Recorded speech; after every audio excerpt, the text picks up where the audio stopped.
欢迎来到巴巴娱乐呀频道，请订阅频道，所以大家不要错过当天最热门的新闻。我们今天的时事通讯包括以下内容：诚意眼神杀火出圈，杨紫热巴演技开撕，赵丽颖稳坐顶流宝座。娱乐圈这事儿吧，真的看心态。有人靠眼神混饭吃，有人靠演技硬刚资，还有人仗着自带话题体质，哪怕不说话，热搜也能排队给他安排明明白白。比如程毅，这几年过得挺热闹，最近又因为莲花楼里的李莲花眼神杀成功炖出一波 CP 粉。好家伙，这刻的全网都在感叹有种眼神叫程毅。可这也就让我纳闷了，眼神这种东西，不就是个无实物表演的演技活吗？咋就成了资派的分水岭？不过话又说回来，程毅这一路也确实不容易。当年还是个小透明的时候，他在各种是不是男三都无所谓的剧里做绿叶，滋烂得像堆年末甩卖的过期电影票。后来琉璃火了，终于在古偶界杀出一条血路。这人吧，一旦红了，连空气都能挑出毛病来。什么情商低，合作过程中不热情，这些花边小料从来没消停过。可是我就问一句，一个演员真凭借演技出圈，就非得再拼个嘴甜才算赢？别开玩笑了，您看赵丽颖能被叫收视炸子鸡，是靠嘴巴能说会道吗？那可是凭一部又一部爆款剧硬杠出来的。说到赵丽颖，这位电视剧天花板绝对是个神奇存在。早些年她主演的《花千骨》知否知否应是绿肥红瘦，堪称教科书级别的扛剧范本。你说赵丽颖没演技吧？人家那些哭戏，眼泪还没掉，观众的鼻涕就要擦到一半了。可真说是演技炸裂呢，又显得她挑角色时总是扎堆情感密集型角色，好像在装什么苦情小白花。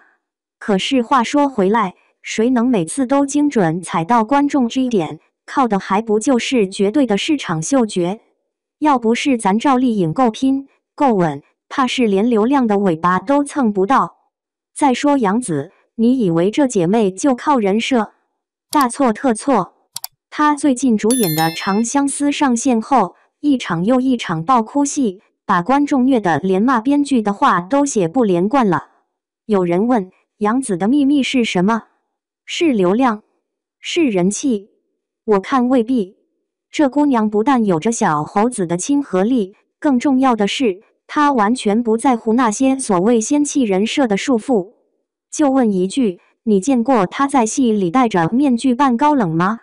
没有。她演的角色，要么能嘻嘻哈哈把观众带到人设里，要么就是直接从哭戏里硬生生揪出你的泪腺。说到这，我不得不提一嘴热巴。迪丽热巴的路子跟杨紫正好反着走，她的角色总是精致加女强人的绝配。就说《安乐传》吧，虽然风评一般，但她的颜值和造型依然是剧里一骑绝尘。可是观众嘴可毒得很，夸她一边夸说她选角色太单一，一边又在弹幕里刷要是热巴能演点不那么工具人的角色就好了。这让我有点想不通了，一个演员选角色，不应该是跟着自己的长板走吗？就像热巴这波甜宠加独立女性的搭配，不就是娱乐圈里最吃香的套餐吗？